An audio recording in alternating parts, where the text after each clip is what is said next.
Okay, welcome back. This segment we're going to talk about remediation.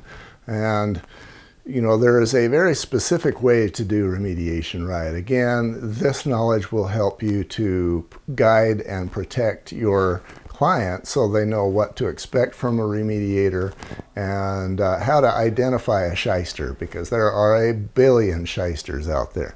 People with promises, but they don't really have anything to deliver, and they know they don't have to deliver anything because you and I can't see the mold.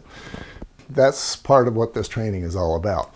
So the remediation is about a 5-step process. The first one is to eliminate the root cause. Step 2 is going to be drying the area out. And step 3, we've got the negative air, then we've got gross removal. We're going to talk about more of these in more detail. The HEPA treatment, then we're going to seal with primer, and we're going to talk about that, and finally we've got restoration. So that's 6 steps, but only 5 of them are actually related to the remediation of the mold. So going back to the first one, eliminating the root cause, maybe that's a roof leak, maybe it's a plumbing leak, maybe in one case it was because somebody actually installed wet insulation in the walls, and while that wet insulation was up, they put the sheetrock up behind it, and that wet insulation was just trapped there for who knows how long until it finally evaporated. And that might have been a year, who knows, I don't have that number. But during that time, that dampness caused the inside of the sheetrock to mold up like nobody's business. It was black with mold. The guy called me. I did this inspection for this guy, and he called me, I don't know, I'm going to say 6 months later, and he says, "You're going to want to see this." He had actually gone in and he was completely remodeling his family room to the point, and it was an addition, to the point that he was actually removing sheetrock as well. And he had removed some of it, saw this black, nasty mold history on the backside. And as a result, he ended up removing the sheetrock all the way around that addition, and every inch of it was damaged, heavily damaged by the mold. The next question, of course, is why? What water source is all the way around this room? Obviously, it wouldn't have been, maybe a roof leak, because that would have been a spot. The whole room was moldy like that. That it was part of the installation or something that's going to be very consistent across the room. In that case, eliminating the root cause had already happened because this wet insulation over years had dried out, and then the mold that had a very healthy time for whatever period of time, it eventually died off when things dried out. Step 2 is to actually dry, if you're remediating, step 2 is to actually dry the area out.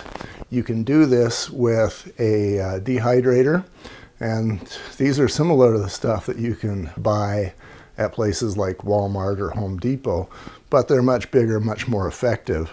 And what these are going to do is they're actually going to pull humidity from the air, condense that, and then pump it out. They'll drain to maybe a toilet or a shower or somewhere outside of the house where that water can drain away successfully and safely.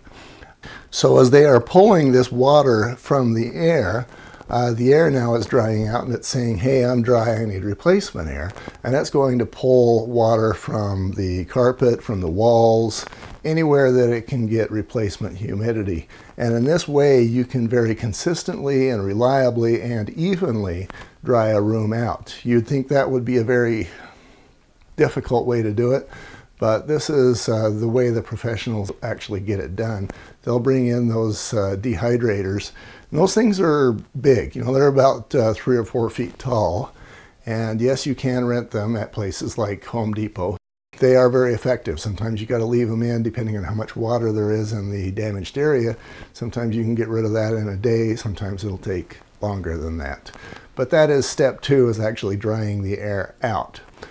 Next thing you're going to do, if you're monitoring the remediator, he is going to create a negative air situation.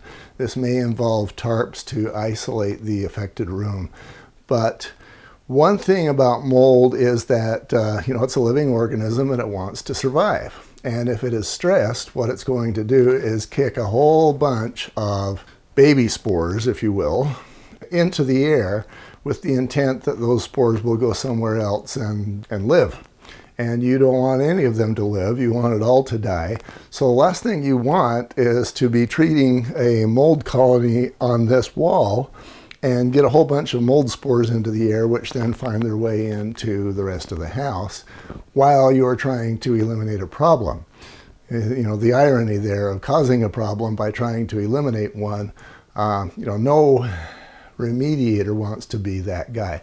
So what he's going to do is he's going to isolate the room in whatever way works best, and then he's going to create a negative air situation. Basically what happens there is he's going to use a HEPA vacuum, and he's going to put the suction end of the HEPA system inside the project, inside the room where we're working. And what that's going to do is it's going to pull air from that room, and it's going to create a suction, a vacuum, so that instead of having air potentially leave the room from underneath the doorways or whatever, it's any airflow is going to be into this room, and this keeps any contamination isolated within that room where it can be killed. So that's what negative air does, and you're going to be, you will, if you notice, and if the guy is doing it right, he will have a HEPA vacuum, which means a vacuum with a HEPA filter, and HEPA stands for high efficiency particulate air. If he is not using a HEPA filter, if he's just using a standard filter of whatever other variety, those mold spores are going to go right into the vacuum, right through the filter, and they're actually going to be blown out into the rest of the house.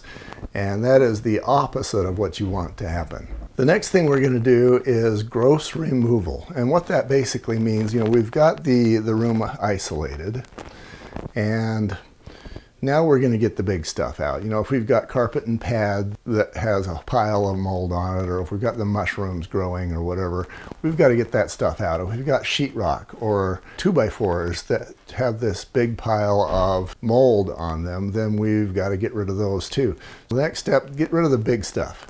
With the big stuff gone, now we're going to get rid of the little stuff in the damaged area. Little stuff again is going to involve maybe a HEPA vacuum to get the spores out and just clean that room up so that now the little stuff is gone. What we have left after that point is going to be molds that are clinging stubbornly onto, you know, maybe a stud that we perhaps don't want to replace. You know, whatever it is, if there is a sign of mold that is not physically removed with the gross removal, and it's not physically removed with the HEPA treatment, then the next step is to actually seal that. After that, we've got the restoration that occurs, and that's just handyman work, you know, restoring the 2x4s, restoring the sheetrock, restoring the carpet and pad. Any contractor can do that last restoration step. Another thing that's important that will help you to identify whether you're dealing with a pro or not is the contractor, as he is doing the remediation, you're going to want to see him fog the room. And what that basically means is you've got this mold colony down here. We're hitting it, let's say, with Clorox, just to pick something out of the air. You know, the Clorox will kill that mold, and so again, to try and survive, it's going to spit a whole bunch of mold spores into the room, and the moldicide is going to fog this room, and it's going to kill all of the mold spores that are in the air as well. That way you're much more likely to get a complete elimination of the mold that is in that room that day. So we've covered what remediation means. In the next segment, I'm just going to give you some background on what remediation is not. That's an important section because, you know, there are a lot of shysters out there, we'll put it that way. We'll be right back.